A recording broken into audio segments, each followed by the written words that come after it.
बीडमध्ये कष्टकऱ्यांच्या घामाच्या पैशावर डल्ला. गंगा भारती महाराज पतसंस्थेचे महाठग 2 वर्षांपासून फरारच. बीड प्रतिनिधी. लोकशाही तंत्र. कपाळावरचा घाम गाळून लोकांच्या शेतात राबून भांडी घासून आणि शेणपाणी करून साठवलेला एक एक रुपया जेव्हा हक्काच्या पतसंस्थेत जमा केला जातो तेव्हा तो सुरक्षित असेल हाच विश्वास असतो. मात्र गंगा भारती महाराज बिगर शेती पतसंस्थेने या विश्वासाला काळिमा फासला आहे. शेकडो गोरगरीब महिला आणि कष्टकऱ्यांच्या पैशावर डल्ला मारणारे चेअरमन आणि संचालक मंडळ गुन्हे दाखल होऊनही 2 वर्षांपासून मोकाट फिरत आहेत. जिल्हा पोलीस प्रशासन आणि विशेषतः आर्थिक गुन्हे अन्वेषण विभाग EOW झोपले आहे का, असा संतप्त सवाल आता लोकशाही तंत्राच्या माध्यमातून उपस्थित केला जात आहे. प्रशासनाची निष्क्रियता की अर्थपूर्ण अभय? 2 वर्ष उलटूनही मुख्य सूत्रधार पोलिसांना सापडू नये हे न उलगडणारे कोडे आहे. एकीकडे ठेवीदार पैशांसाठी रडत आहेत आणि दुसरीकडे आरोपी फरार असल्याचे सांगून पोलीस प्रशासन आपली जबाबदारी झटकत आहे. आर्थिक गुन्हे अन्वेषण विभाग एवढा हतबल कसा की या फरार आरोपींना प्रशासनाचेच मूक अभय आहे? प्रशासकाची भूमिकाही संशयाच्या भोवऱ्यात.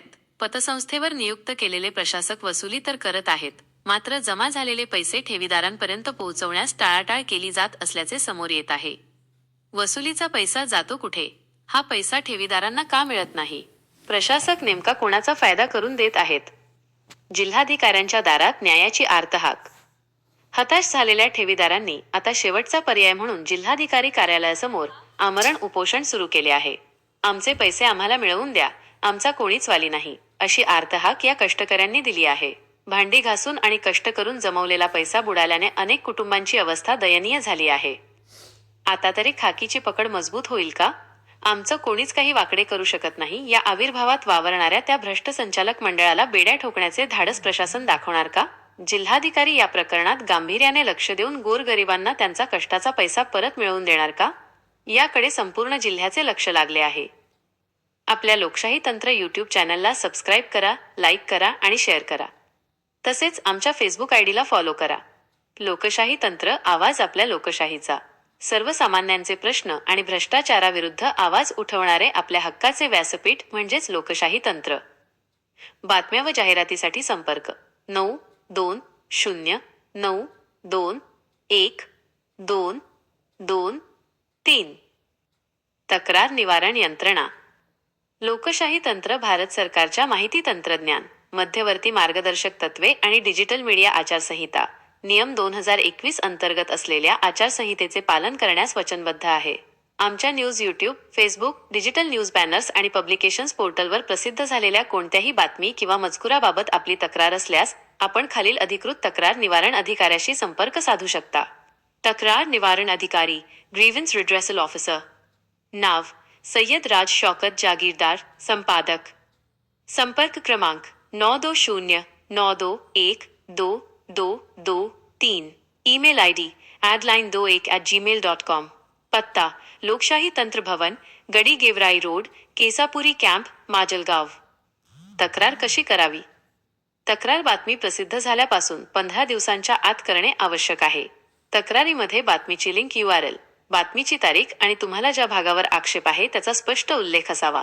तक्रार प्राप्त झाल्यापासून आम्ही नियमांनुसार 15 दिवसांच्या आत त्यावर कार्यवाही करू आणि आपल्याला कळवू. लोकशाही तंत्रचे अधिकृत ईमेल ID adline21@gmail.com ची लिंक.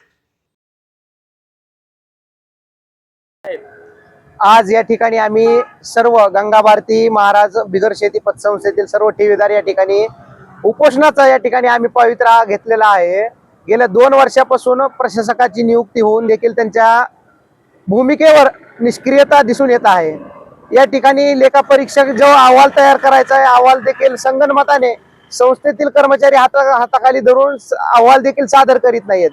2 वर्षापूर्वी ज्या अपार प्रकरणी ज्या आरोपीवर ज्या कर्मचाऱ्यांवर गुन्हा दाखल झाला ते गुन्हेगार 2 वर्षापासून फरार आहेत.